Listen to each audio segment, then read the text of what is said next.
அஸ்ஸலாமு அலைக்கும். Hi friends, இன்றைக்கி என்னடா தானியங்கள் எல்லாம் எடுத்து வச்சு காமிச்சிக்கிட்டு இருக்கேன் அப்படின்னு பார்த்தீங்களா, வாழ்க்கையிலே முதலையாக இன்றைக்கி தான் காக்கா கிலோவா எல்லாமே வாங்கிட்டு வர சொல்லியிருந்தேன் எங்கள் அப்பா விட்டு. தெனை, கம்பு, சோளம் இது மட்டும்தான் எனக்கு தெரியும். மற்ற இன்க்ரீடியன்ட்ஸ் வந்து எங்கள் அப்பா சொல்ல எழுதியிருந்தேன். ஆனால் இதுதான் அந்த இன்க்ரீடியன்ட்ஸ் எனக்கு சுத்தமாக தெரியாது. நான் வந்து சில்வர் உலக்கு வாங்கிட்டு வந்திருந்தேன், 200 கிராம் உலக்கு. அதில் தான் வந்து உளுந்து அளந்துக்கிட்டு இருந்தேன். ஒரு உலக்கு உளுந்துக்கு ஒரு பக்கம் அரிசி, அதாவது 4 உலக்க அரிசி வந்து கரெக்டாக இருக்கும்னு அம்மா சொன்னாங்க. வாங்கிட்டு வந்த உலக்கு வந்து 200 கிராம் உளுந்துக்கு ஒரு பக்கம் அரிசி கரெக்டாக வரும். ரேஷன் அரிசி வந்து இந்த தடவை சூப்பராக வந்து போட்டிருந்தாங்க ரேஷன் கடையில். அரிசி வந்து நல்லா குண்டுன்னு இருந்துச்சு. இது இட்லிக்கு ரொம்ப சூப்பராக வரும் அப்படின்னு சொல்லியிருந்தாங்க. சரி நம்மளும் ட்ரை பண்ணி பார்ப்போமே அப்படின்னு சொல்லிட்டு 2 உலக்கு வந்து ரேஷன் கடை அரிசியும் 2 உலக்குக்கு வந்து தானியங்கள் எல்லாத்தையுமே கொஞ்சம் கொஞ்சமாக எடுத்து 2 உலக்குக்கு சேர்த்து போட்டாச்சு. ஃபஸ்ட் டைம் வந்து நம்ம போடுறதுனால தானியங்கள் மட்டும் போட்டு வச்சோம்னா சில நேரம் சொதப்பிட்டுனா என்ன செய்ய, அதனால் ரேஷன் கடை அரிசி 2 உலக்கும் தானியங்கள் வந்து 2 உலக்குமாக எடுத்திருந்தேன். வாழ்க்கையிலே இன்றைக்கி தான் வந்து நல்ல காரியம் நான் பண்ணியிருக்கேன் அப்படின்னு சொல்லுவேன்.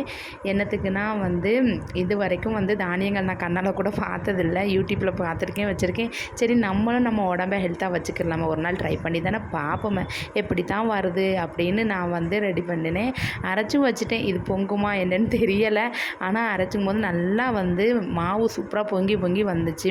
நல்லா வந்து உளுந்து சூப்பராக மை போல் ஆட்டிட்டு, அதுக்கப்புறம் என்னென்னா அரிசியுமே ரொம்ப குறகுறன்னு அரைக்காமல் மீடியமாக வந்து ஆட்டி வலித்து நைட்டு வந்து நல்லா மிக்ஸ் பண்ணி வச்சுட்டேன். காலையில் எழுந்துச்சி பார்க்கும்போது நல்லா நுர தள்ளி மேலே வரைக்கும் வந்துருந்துச்சு. எப்பா நம்ம அரைச்சது வந்து சக்ஸஸ்ஃபுல்லாக ஆகிட்டு நம்ம இட்லி ஊற்றி பார்ப்போம் எப்படி இருக்கும், பஞ்சு போல் வருமா என்ன அது, இல்லைனா மேலே வரைக்கும் பொங்கி வந்துருந்துச்சு. ஏன்னா சப்பையாக இட்லி வந்துடுமோன்னு பயந்து ஊற்றிக்கிட்டு இருந்தேன்.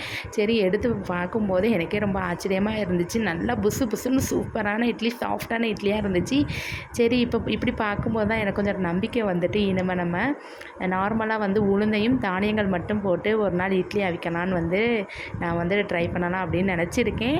இன்ஷால்லா எப்படி வருதுன்னு தெரில. அப்படி நான் அரைக்கும் போது உங்கள் கூட ஷேர் பண்ணிக்கிறதே. இது வந்து ஃபஸ்ட் டைம் போட்டதுனால இந்த மாதிரி அளவுகளோட ஒரு பயந்த இதாக போட்டேன். பிள்ளைங்க சாப்பிடுவாங்களா என்னென்னு. ஆனால் சூப்பராக இருந்துச்சு. பிள்ளைங்க சைடிஷ்ட்டு வந்து தக்காளி சட்னி எனக்கா ரெடி பண்ணி கொடுத்தாச்சு. புதினா வந்து ஃப்ரெஷ்ஷாக இருந்துச்சு. புதினா கருவேப்பிலை எல்லாம் போட்டு சூப்பராக வந்து ஒரு தக்காளி சட்னி ரெடி பண்ணியிருந்தேன். இந்த இட்லிக்கு சைடிஷ்டாக அதை வச்சு சாப்பிடும்போது அட்டகாசமாக இருந்துச்சு. சூப்பராக வந்து இருந்துச்சு ஃப்ரெண்ட்ஸ். என்றைக்காவது ஒரு நாள் நம்ம ஹெல்த்தை வந்து பார்த்துக்கணுன்னு இன்றைக்கி தான் வாழ்க்கையில் முதல் படி எடுத்து வச்சுருக்கேன். தானியங்கள் போட்டு இட்லி அவிச்சது செம்ம டேஸ்ட்டாக வந்துச்சு ஃப்ரெண்ட்ஸ்.